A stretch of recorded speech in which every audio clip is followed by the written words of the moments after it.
Hello everyone, you are on the Player Review Team channel. Today we will talk about a rather expensive squad build that not everyone can afford. However, is it even worth doing in the first place, and what really makes this card stand out besides the 90,000 price tag? Let's figure it out. So, Martin Zubimendi has a height of 180 centimeters, 3-star skill moves, and a 4-star weak foot. Also, a controlled acceleration type. As for the chemistry style, it is simple. If you plan to keep the Spaniard at home as a pure CDM, then apply Shadow. If you want to send him forward, then Engine. The playstyles are few, but 2 of them are new and appeared only in this edition. And by the way, both turned out to be quite overpowered, but more on that in a moment. Meanwhile, let's remind that Zubi has the deep-lying playmaker ++ role on both positions. Apart from panicky running in defense, let's look directly at his speed in this episode. Overall, tolerable. But even Shadow will not provide a noticeable boost. The second obvious weakness is the physical side. The Spaniard is simply weak physically, so he struggles in shoulder-to-shoulder duels. That means don't rely on automatic tackles with the body. You will need to press them manually, yet even then, there is no guarantee of success.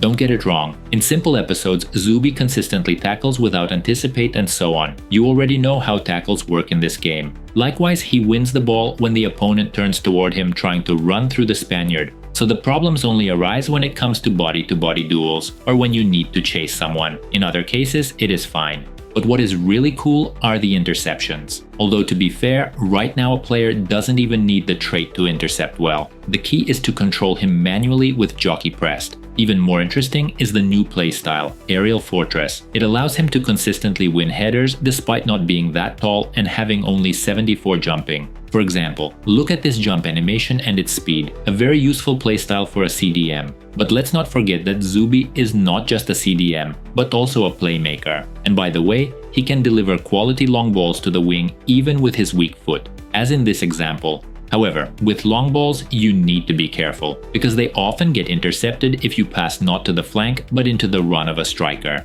Now the main thing, the inventive playstyle. To put it short, it is a Trivela pass. Nothing unusual it seems, but it works great for incisive passes. And even more, for quick switches to the flank. So use L2 plus triangle if the player has this playstyle. Just look at the speed of the pass animation and the ball speed itself. Plus, you can combine L2 with a pinged pass, which in essence works just like with the triangle. And yes, the player can do such a pass without holding L2, but it is always better to hold L2 during the pass. Although sometimes it may trigger something like a Rabona and so on. That's why always adjust your player so it's more comfortable for him to play exactly with a Trivela.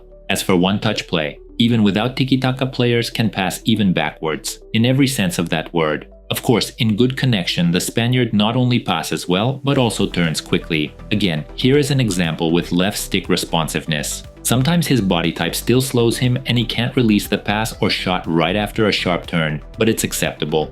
Honestly, with Engine the left stick feels more than responsive and there are minimal complaints, especially if you don't forget about the short L1 and even R1. And yes, no technical trait, but this year it is not that important. So keep using R1 with any card. Low driven shot, welcome. At first glance, not the most necessary thing for our guy, but still there is sense. First, Zubi has 4-star weak foot, so he rarely misses inside the box. Second, as noted, Engine boosts agility well, so the Spaniard is not useless even in 1 versus 1 dribbling. Of course you need to put in effort, this is not Aitana, but you got the point. Zubi is not useless in attack, so feel free to push him forward, give a double triangle, and punish with volleys. The only thing, don't overdo it, because high stamina still does not compensate for the lack of relentless. To conclude, let's state the obvious. The card is expensive and fits either die-hard Arsenal fans or rich collectors. It is definitely not worth selling your last pants for. Yes, inventive is broken, but for around 50,000 you can grab Mariona with some insane stats and a ton of playstyles.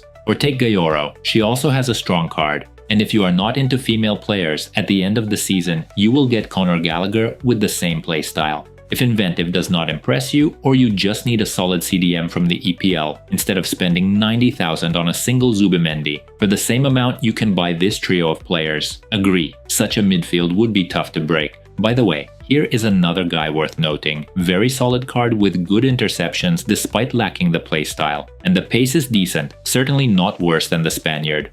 Simply put, we will not recommend Zubi. Better stick with other cards and wait for future SBCS. If you still have questions, write them in the comments, we will try to give a quick answer. And don't forget to subscribe so you won't miss interesting reviews. Reminder, full ratings for Zubimendi will be posted tomorrow on our Twitter. Thanks for watching until the end and see you in the next videos.